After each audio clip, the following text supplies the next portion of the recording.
A paz do Senhor Jesus Cristo a todos meus irmãos, meus amigos, aqueles que têm nos acompanhado nas lives transmitidas aqui na minha residência. Estamos aqui desde o mês de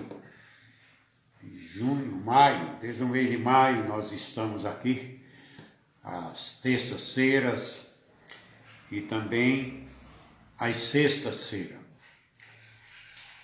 falando a respeito da palavra de Deus, dos benefícios que essa palavra traz, da obra redentora do Senhor Jesus Cristo e da sua autorização para que nós fôssemos pregadores da sua palavra. Quando ele ressuscita, que se apresenta aos seus apóstolos, inicialmente ele dá essa autorização a eles, dizendo: é-me dado todo o poder nos céus e na terra, portanto, ide, fazei discípulos em todas as nações, batizando-as em nome do Pai, do Filho e do Espírito Santo. Então era a ordem que ele deu. E esses apóstolos deram continuidade ao trabalho que o Senhor ordenou nas suas mãos, com muita dificuldade. Muitas vidas foram sacrificadas na tentativa de impedir que esta palavra chegasse aonde o Senhor havia ordenado que ela fosse divulgada. Muitas pessoas foram injustiçadas, muitos foram mortos de maneira cruel, apedrejados, decapitados. Enfim, a história eclesiástica ou a história do cristianismo, ela é muito cheia de dificuldades. Houve época em que os cristãos, para se reunirem presencialmente, eles em Roma, eles precisavam ir às catatumbas, que não eram esses mausoléus que a gente vê hoje nas grandes cidades. Atualmente essa coisa está mudando, porque a ostentação, então, está se tendo cemitérios mais naturais, né? São praticamente túmulos gavetários subterrâneos, e está surgindo então cemitérios verticais, já que não tem muito lugar. Mas hoje eu queria falar a respeito de uma das cartas aqui do apóstolo São Paulo, que é a carta que ele escreve para Filemon, que é uma carta que tem na história o nome de uma carta de amor. Uma carta para resolver um problema de um escravo que foge da casa de seu senhor e dá um certo prejuízo para esse senhor. Ele foge de Colosso. Filemon residia em Colosso e ele tinha escravos, e isso era uma coisa natural. A escravidão parece que ela foi abolida, mas ainda existe escravidão em algumas partes do mundo, e aonde ela não existe veladamente, ela existe de uma maneira oculta, porque no momento que um homem exerce o direito autoritário sobre o seu semelhante, isso representa uma escravidão. Hoje as pessoas querem nos aprisionar em nome da instituição. Mas vamos lá, isso daí é uma coisa que nós não vamos entrar nisso. Então essa carta é uma carta que Paulo escreve da prisão, foi escrita por ele durante sua primeira prisão em Roma, no ano 60 depois de Cristo, e trata-se de uma carta pessoal. Uma carta pessoal, um pedido de Paulo a Filemon, seu filho na fé. Na época em que as pessoas, o verdadeiro cristão, ele mantém um respeito extraordinário pelo o seu iniciador na fé, a pessoa que o conduz até os pés de Jesus. Afinal de contas, essa é a tarefa de todo aquele que se propõe a ganhar almas para o Senhor Jesus, porque aqui nós não somos nada, nós somos apenas um canal que Deus usa para divulgarmos a sua palavra, para salvar a alma. A função do evangelista, do pregador, é ganhar alma, do cristão é ganhar alma, é anunciar o reino de Deus, né? Então, esse filho na fé, para que Paulo faz um pedido, para que ele perdoasse a Onésimo e o recebesse de volta, não como escravo, mas como um irmão na fé.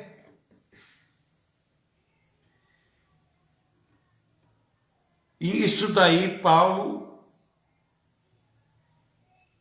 vai nos dar ensinamentos aqui, e Filemon também vai nos dar muitos ensinamentos aqui. Filemon ensina a natureza do amor de Deus e como ele age na vida do cristão. A pessoa que assume um título de cristão, se ele não tiver o amor de Deus no coração, ele não pode dizer que ele é cristão.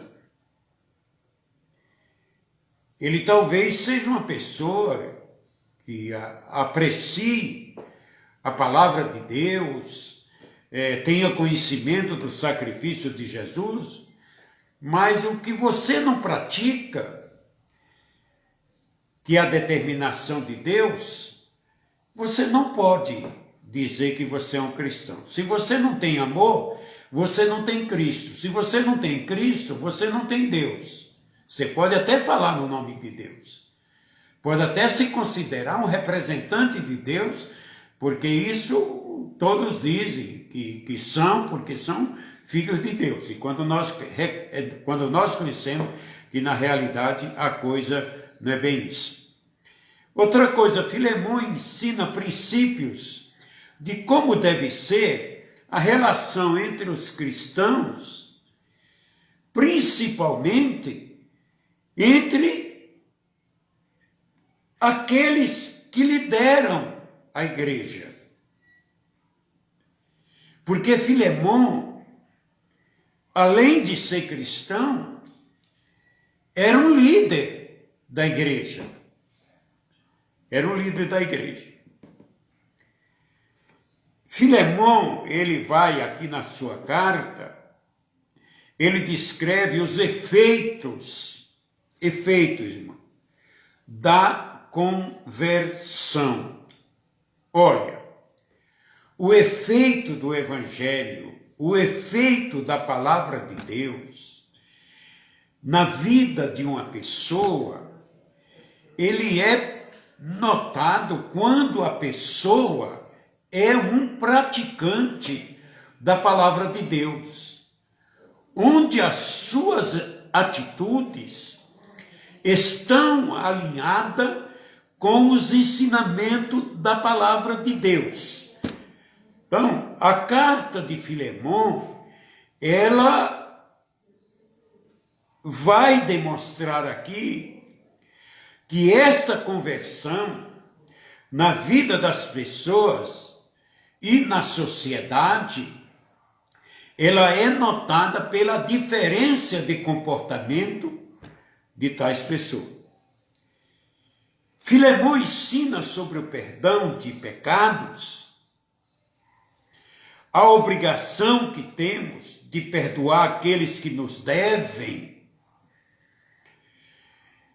E quando nós lemos essa carta, entendemos que o tema principal da carta é o amor.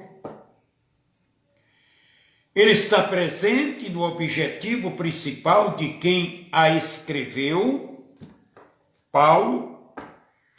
Ele roga a Filemão que exercite, que coloque em prática o amor cristão, que é diferente dos outros tipos de amor que às vezes que se quer praticar na sociedade. E Paulo então diz para ele que essa prática ela começa acolhendo e perdoando a Onésimo, o escravo fugitivo. Tá?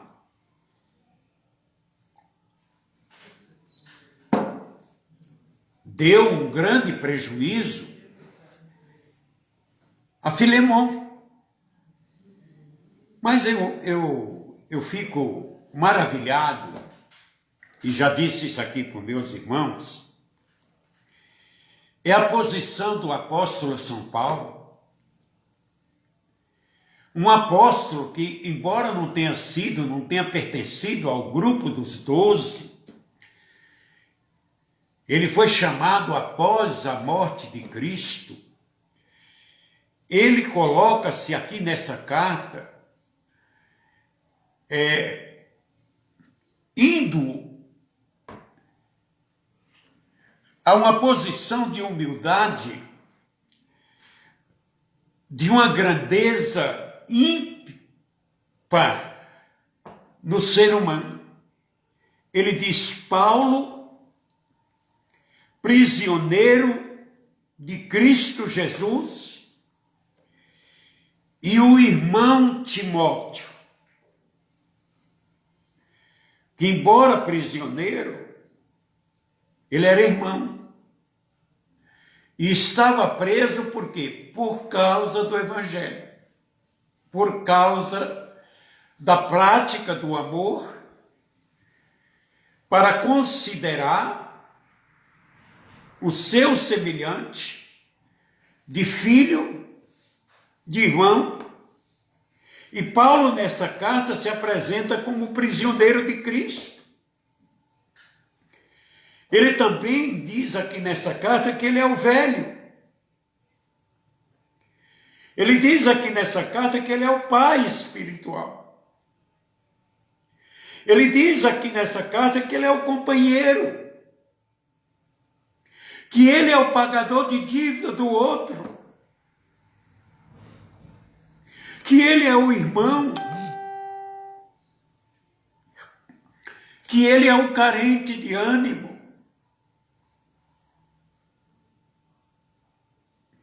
Timóteo não é o coautor da carta, mas estava com Paulo quando esta foi escrita.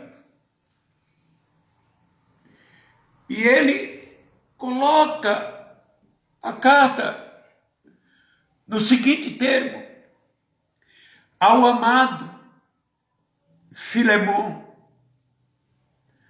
também nosso colaborador. Irmãos, hoje em dia não é fácil as lideranças que tem por aí ter essa consideração com o colaborador.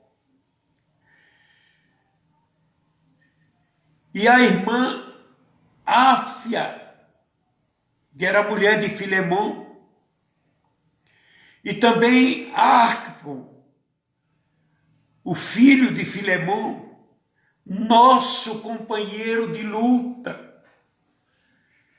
O companheirismo não existe mais, não se respeita mais. E ele também, na carta, ele cita, e a igreja que está em tua casa. Provavelmente, Filemon, que morava em Colosso, a cidade era pequena, mas ele morava e fazia os cultos lá na sua casa.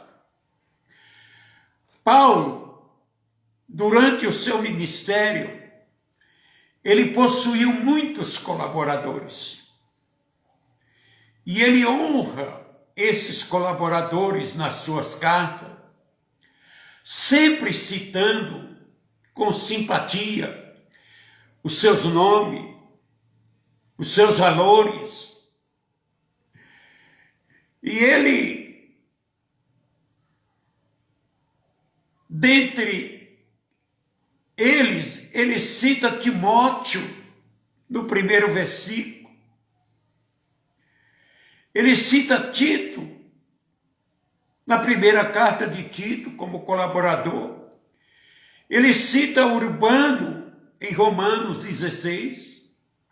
Ele cita Apolo em 1 Coríntios 3, ele cita Áquila e Priscila em Romanos 16, ele cita Evode e Sitique em Filipenses 4:2, ele cita Epafrodito em Filipenses 2:25, ele cita Epáfras em Colossenses 1, Tíquico e Onésimo em Colossenses 4, Clemente,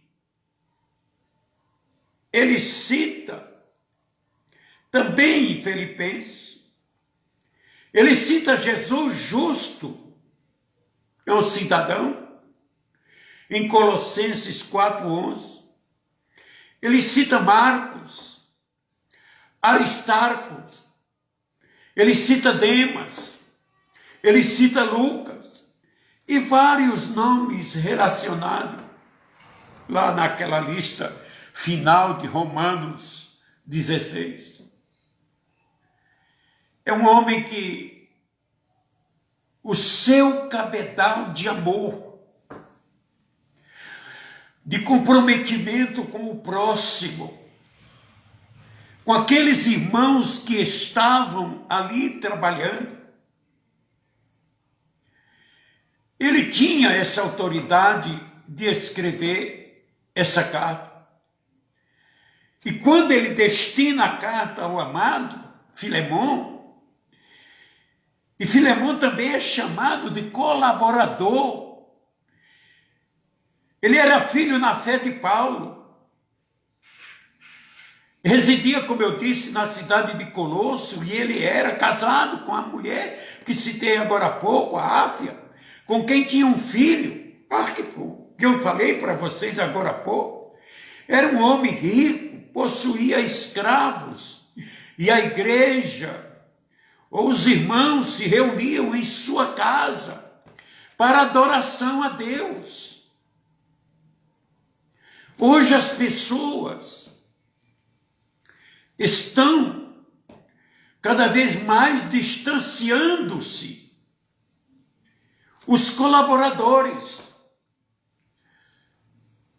Mas Paulo não. Paulo quer resolver um problema aqui que era sério.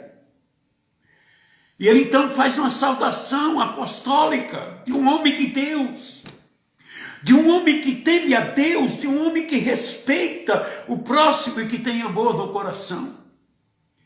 Graça e paz a vós outros da parte de Deus, nosso Pai, e do Senhor Jesus Cristo. A graça é a fonte da salvação e a paz o seu resultado. A graça vem de Deus por intermédio de Jesus Cristo. E nós temos paz com Deus também por meio do sacrifício de Jesus. Pare lá, nos respeite pelo que nós temos. Eu quero falar nessa carta, diz Paulo, uma pessoa amorosa. Olha aqui o verso 4 até o verso 7 da carta a Filemon. Ela tem um capítulo só e tem 25 versículos. Graças dou ao meu Deus, lembrando-me sempre de ti nas minhas orações, ouvindo do teu amor e da fé que tens para com o Senhor Jesus e para com todos os santos, para que a comunicação da tua fé seja eficaz no conhecimento de todo o bem que em vós há por Cristo Jesus. É pessoa de bem, irmão. A pessoa que teme a Deus é uma pessoa de bem.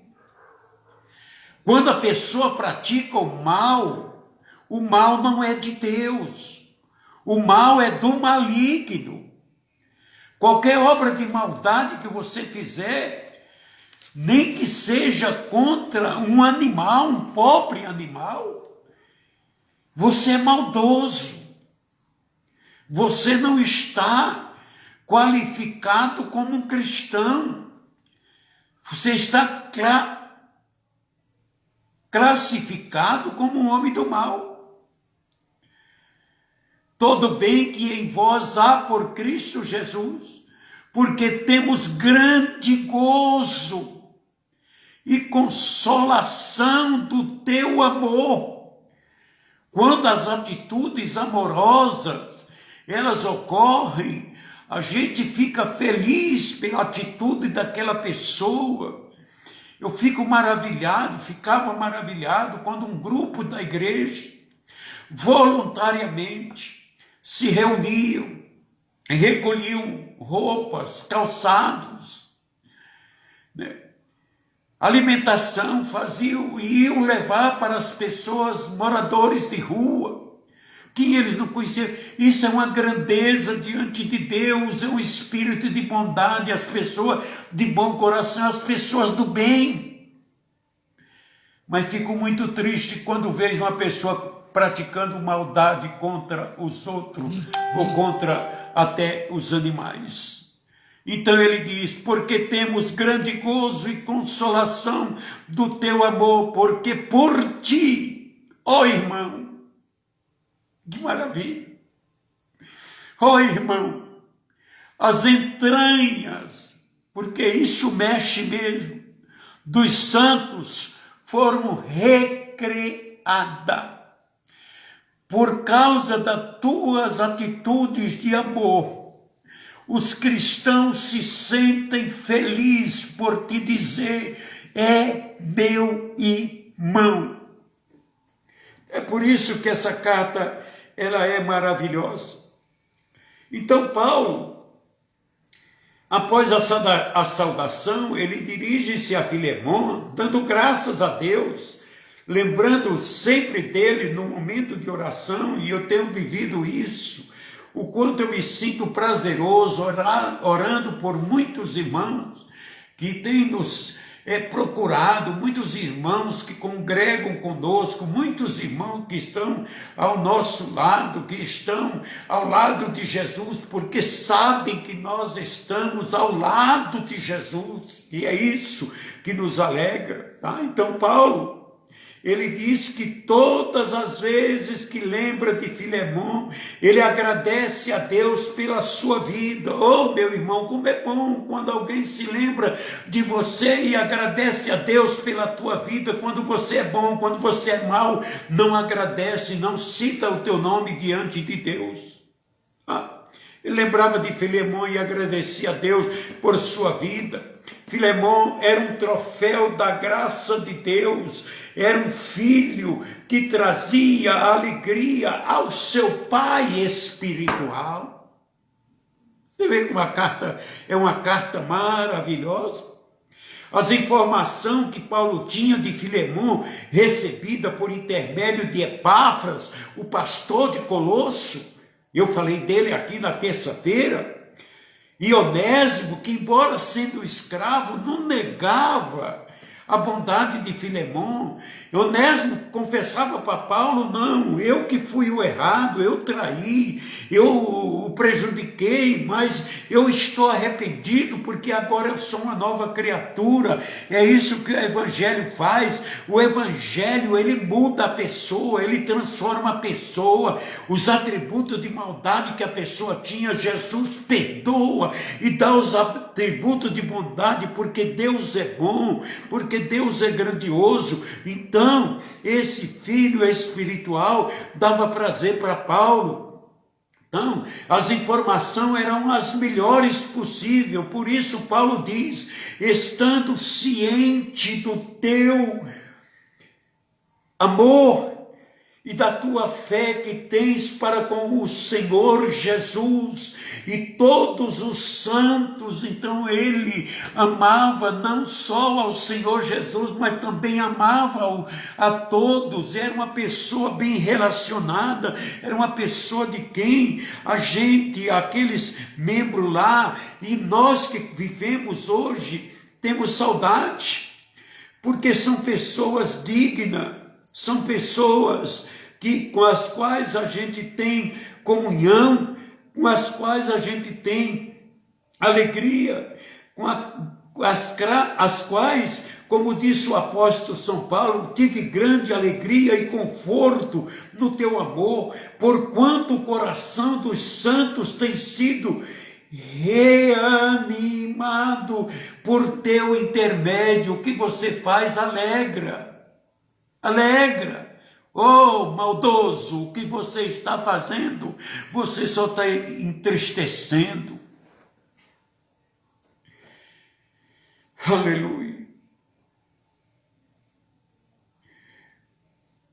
A palavra-chave que eu encontro aqui nessa carta de Paulo a Filemão.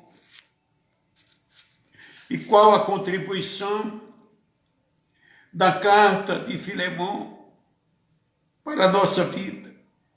Você lendo, você vai ver que ela será muito importante. E a palavra-chave é o verso amor. Filemão era uma pessoa amorosa, como se expressava sempre. A pessoa amorosa é uma pessoa que se expressa com naturalidade. É um amor natural, não é um amor fingido, como Paulo escreve em suas cartas. O amor seja não fingido. E o que se tem mais hoje são fingidos, que mentem. Filemão, ele nutria amor e fé pelo Senhor Jesus. Filemão tinha uma verdadeira fé no Senhor Jesus, e a verdadeira fé ela só é produzida quando realmente há amor na pessoa. Ele era fiel ao Senhor, um homem íntegro, espiritualmente, cheio de fé. Ele era um verdadeiro convertido ao Senhor Jesus. São esses homens que deixam marcas. Deixam marcas. A fé no Senhor se expressa no amor aos irmãos. Por isso também, Paulo disse: eu tenho ouvido da tua fé que há entre vós no Senhor Jesus, e o amor para com todos os santos. Paulo repete isso quando ele escreve a carta aos Efésios, no capítulo 1, no versículo 15. A fé e o amor andam juntos. Se você não está obtendo sucesso através da fé, é porque você não tem amor. E você quer compensar isso através da maldade.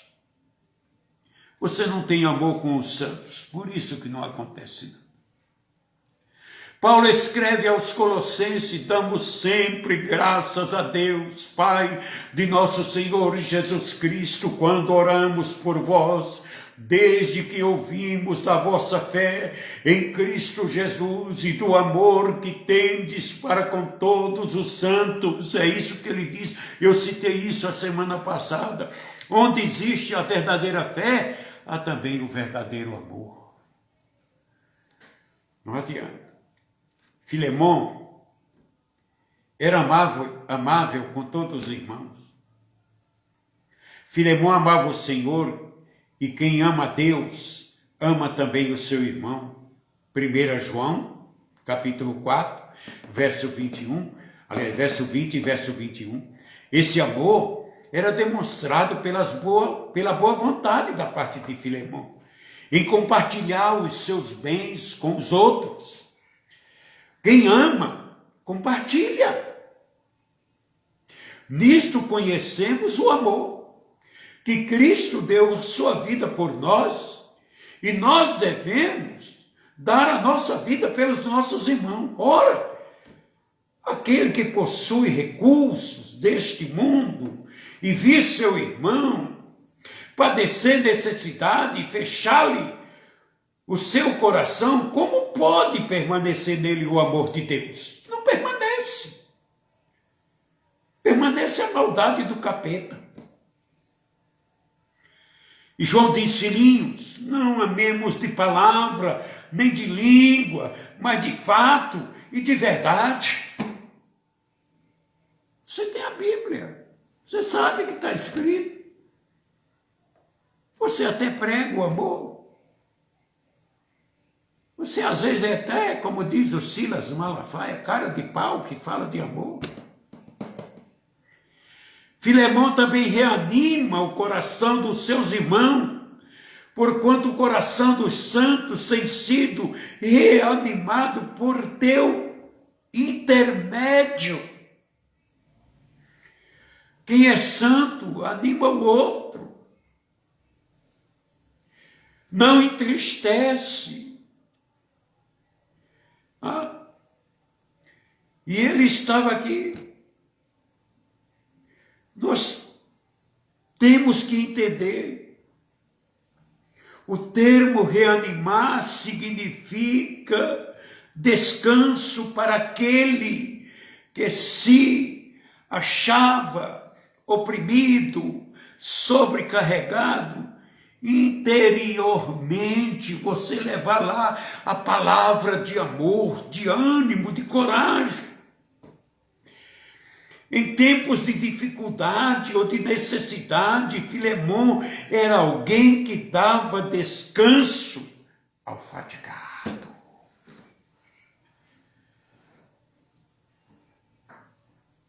Não colocava carga sobre ele. Vamos ver aqui o que ele fala aqui no verso 8. Por isso, ainda que tenha em Cristo grande confiança, para te mandar o que te convém, todavia, olha o que é respeito, todavia, Paulo era o apóstolo, Filemão era o colaborador. Eclesiasticamente, Paulo era a autoridade. Na vida aqui social, Paulo seria o gerente, Filemão, um dos empregados. E Paulo diz, olha, eu poderia ter, pela confiança que tenho em Cristo, mandar que tu fizesse. Todavia eu peço-te, antes por amor, sendo eu tal como sou, Paulo o velho, e também agora prisioneiro de Cristo. Eu não sou o grande, não sou o maior. A Bíblia diz que Deus é amor.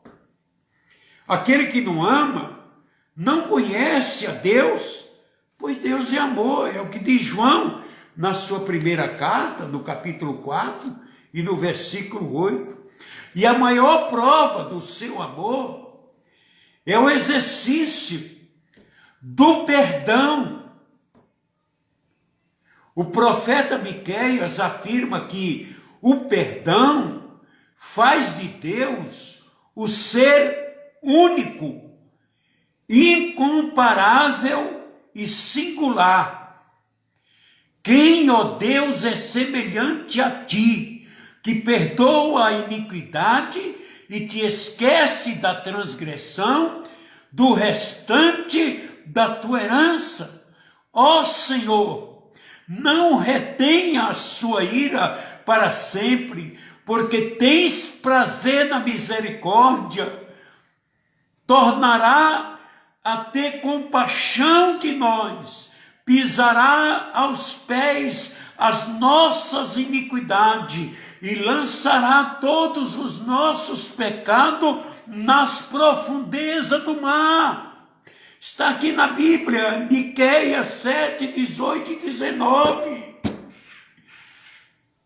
Oh, meu querido, o cristão mais se assemelha com Deus quando ele exerce o perdão. E Paulo dá muita ênfase ao perdão entre irmãos nas suas cartas. Paulo faz um pedido a Filemão, pois bem, ainda que eu sinta plena liberdade em Cristo para te ordenar o que convém, eu prefiro, todavia, solicitar em nome do amor, sendo o que sou, Paulo velho, agora até prisioneiro de Cristo, porque eu estou preso por causa de Cristo. Tá?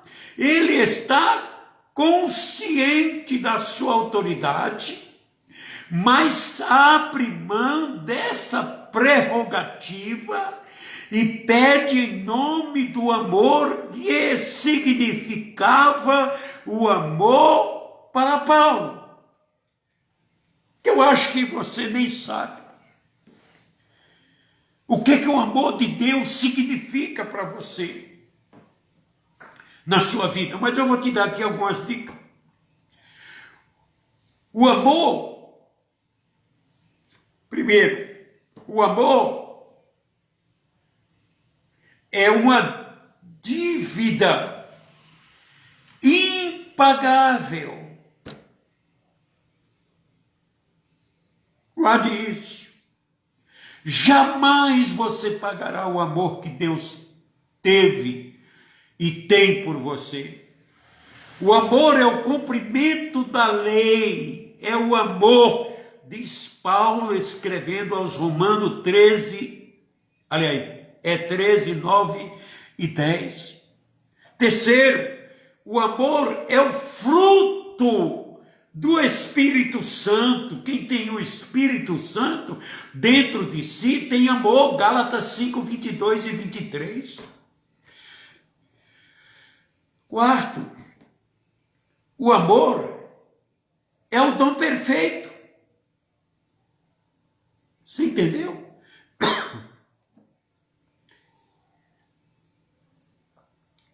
Além de ser perfeito, ele é eterno. É o que diz 1 Coríntios 13. Quinto, o amor é a motivação para o serviço a Deus. Só serve a Deus quem ama Ele. Porque Deus não aceita ter servo que não lhe ame. Amarás ao Senhor teu Deus de toda a tua força, de todo o teu entendimento, tá? Acima de tudo. É isso.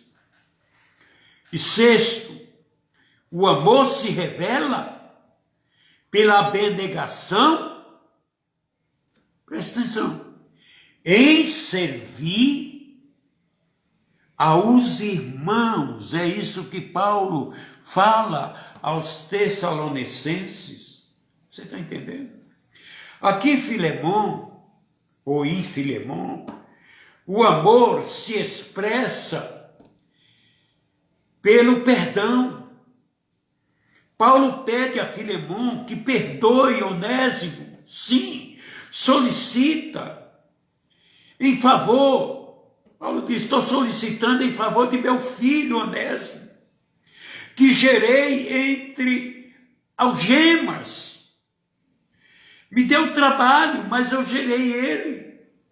Paulo reconhece que antes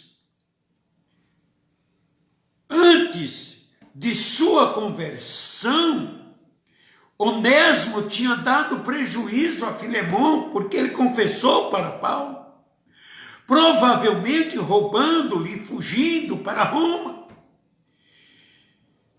E Paulo diz, ele antes te foi inútil. Atualmente, porém, ele é útil a ti e a mim. O que o perdão faz? O perdão faz com aquilo que é inútil se tornar útil. É importante.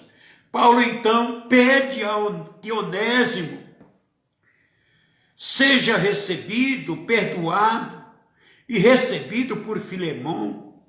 Paulo usa os seguintes argumentos para Filemon perdoar Onésimo. Veja lá quais são os argumentos. É como se ele estivesse tendo uma conversa tete a tete. Filemon, você deve perdoar e aceitar Onésimo porque você é um cristão. Primeira coisa, verso 4 a 7. Segundo, Filemon, você deve perdoar e aceitar Onésimo, porque tudo que aconteceu faz parte do plano de Deus. Verso 15. Terceiro, Filemon, você deve perdoar e aceitar Onésimo, porque agora ele é seu irmão na fé. Ele agora é uma outra criatura. Isso é argumento, irmão. Isso é quem tem Deus no coração. Isso é quem ama. Quarto,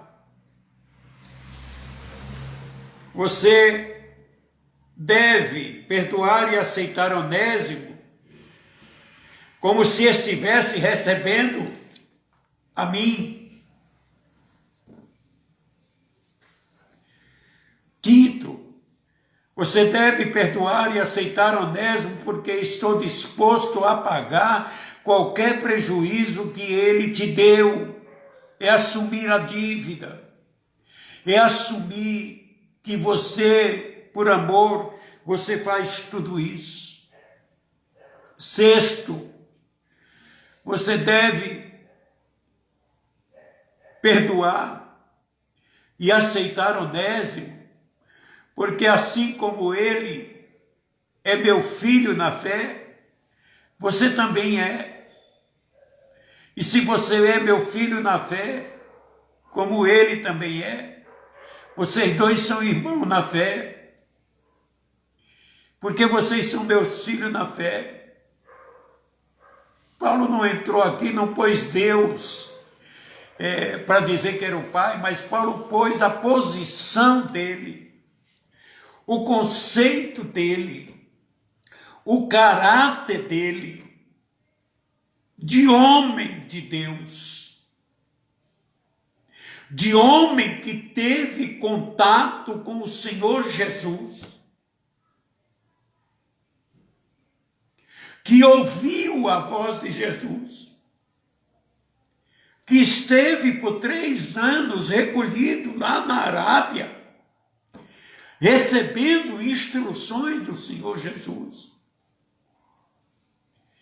No farisaísmo, ele foi criado aos pés de Gamaliel, mas no cristianismo, ele foi educado aos pés do Senhor Jesus. O que eu não tive esse privilégio, você também não teve. Mas eu tive no cristianismo muitos mestres, dos quais, como está lá a coluna, na carta aos Hebreus, dos heróis da fé, que foram verdadeiros ícones, como pastor Vieira, pastor João Covos, pastor Walter Marques de Melo, pastor Samuel Espassapuã, pastor Nésimo Tolói, pastor Benedito de Oliveira, pastor Luiz Reinaldo, pastor João Batista de Lima.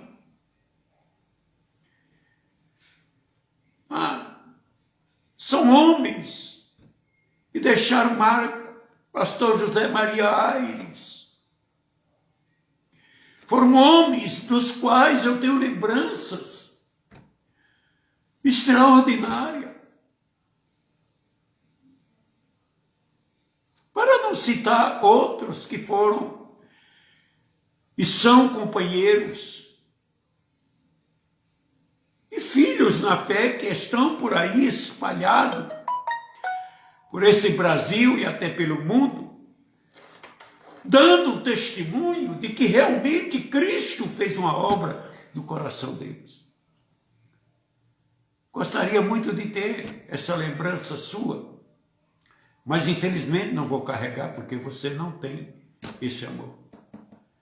Você não é praticante desse amor. Esse amor não mora com você. 7.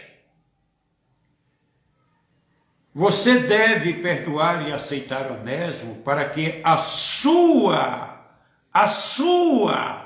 atitude reanime o meu coração.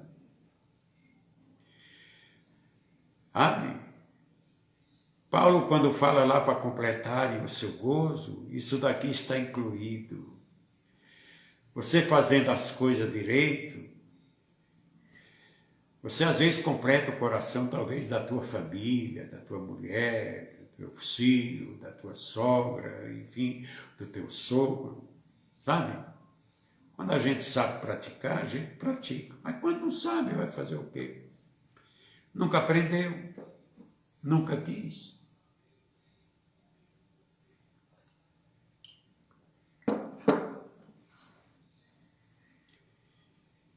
Eu tenho uma referência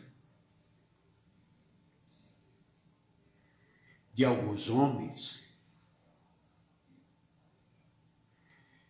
que, apesar de serem verdadeiros príncipes, nunca foram soberbos. Todos esses que eu citei. Na listagem deles ainda tem um que eu não quero deixar de citar, chamado Luiz Esquiriló, um dos maiores missionários que o Brasil já teve. Que como Jesus não tinha valor na sua terra, mas que abalou muitas partes do mundo, ganhando almas. E é um homem de uma simplicidade, está aí hoje com mais de 100 anos, vivendo humildemente, tá? Esses homens dá prazer, por isso que Paulo fala isso. Então aqui, Paulo encerra a carta com as saudações finais e a bênção, dizendo apenas o seguinte: a graça do Senhor Jesus Cristo seja com vosso espírito.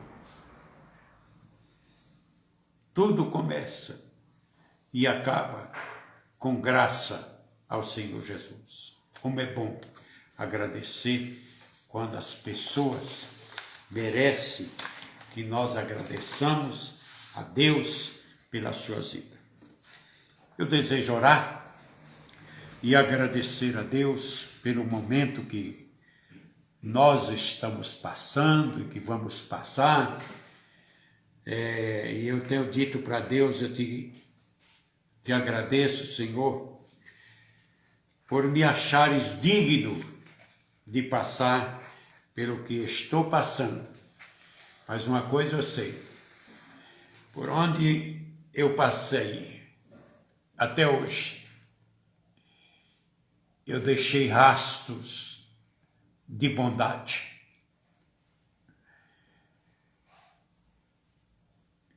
Da bondade de Deus.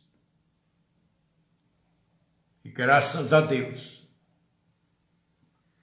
tenho sido, desde que me inscrevi nas redes sociais, recebido muito carinho de muitos irmãos e distantes em várias cidades, em vários lugares. Tem nos procurado solidários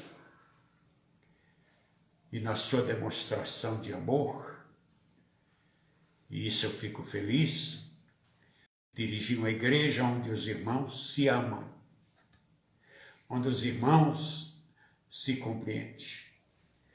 Temos alguma coisa, nós somos humanos. É isso. Jesus, na sua humanidade, ele pegou a azorraia, pegou o chicote. E nós não temos em nenhum momento e nem pretendemos ter a humildade de Jesus, mas a transformação dele no meu coração tem me deixado em paz e feliz. Feliz. Amém? Vamos orar. Amado Deus, celeste e bom Pai, eu sei que o amor e a fé de Filemão, que cria no Senhor Jesus, verdadeiramente, por isso, tinha amor para com todos que estavam à sua volta. O seu relacionamento era um relacionamento correto, porque era um relacionamento que era a extensão do relacionamento que ele tinha com o Altíssimo. E esse Altíssimo lhe dava condições de também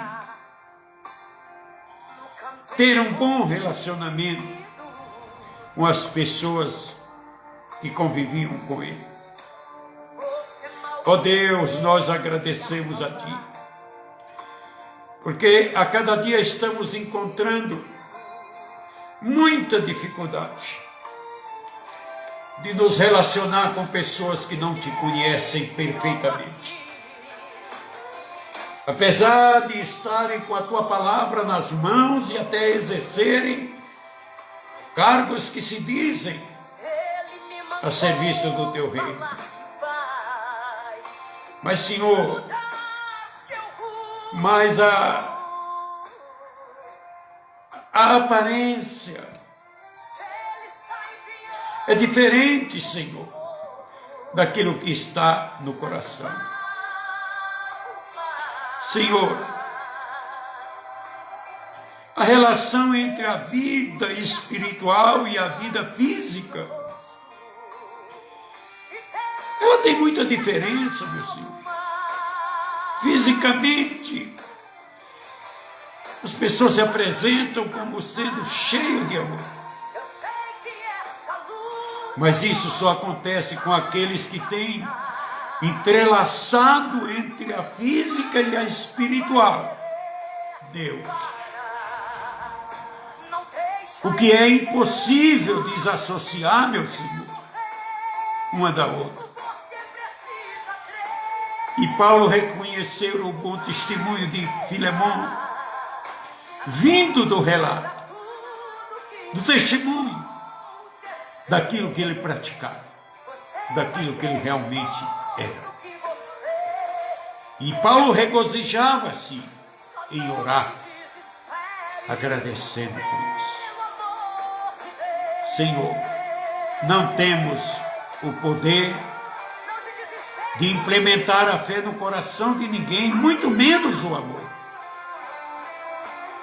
Mas temos, Senhor, a certeza de que Tu nos ama e que o Senhor está sobre o controle de tudo. Abençoa Teus filhos que me ouvem, dê a eles uma noite abençoada. Deus, aquele que tiver qualquer tipo de enfermidade, Senhor, que o Senhor lhe dê força, coragem, para que eles acreditem em Ti e possam, Senhor, se curarem através da obediência e da submissão a Ti. Guarda o Teu povo que Te serve com sinceridade, com dignidade e com respeito ao seu próximo. Em nome de Jesus, eu Te agradeço. Amém. Nós teremos o nosso culto online no próximo domingo. O pessoal que está organizando vai colocar o horário.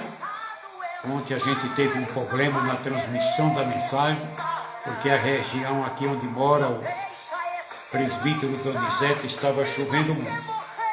Mas Deus fez a sua obra e continuará fazendo. Deus esteve naquele culto, esteve nesta live, está conosco e sempre estará. Deus abençoe vocês, em nome de Jesus. Aleluia. Só não se desespere, pelo amor de Deus.